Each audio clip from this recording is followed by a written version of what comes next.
Bienvenue dans ce nouveau module où on va parler des cleanser, primer et booster.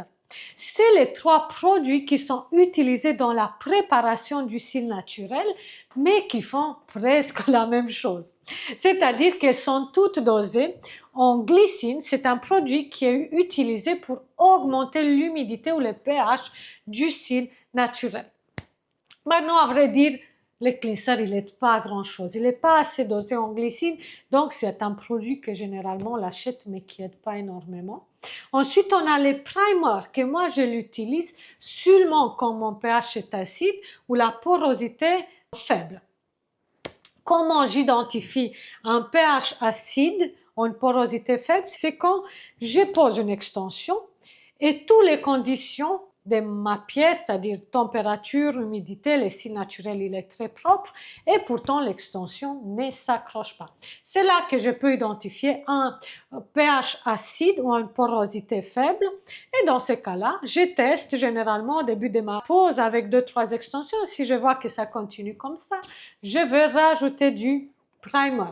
Attention, on peut avoir plusieurs porosités sur une paupière. Juste parce que j'ai quelques cils naturels un peu moins poreux, ça ne veut pas dire que je dois rajouter du primer. Les boosters, c'est un produit beaucoup trop concentré qu'on va éviter d'utiliser sur les cils naturels.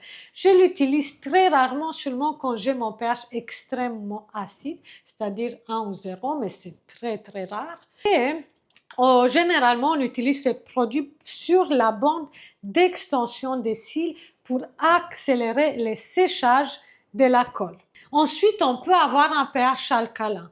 Si je vois que mon extension, lorsque je la pose, mon extension sur une seconde, je ne peux plus la bouger, c'est vraiment que mon pH il est alcalin et dans cette situation, il faut absolument pas utiliser cleanser, primer ou booster.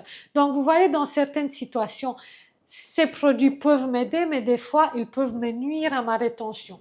Donc, faites attention aussi, regardez un peu comment la colle et la procédure d'extension réagit et c'est dans ces cas-là qu'on s'adapte à rajouter du primer, plus rarement aussi du booster.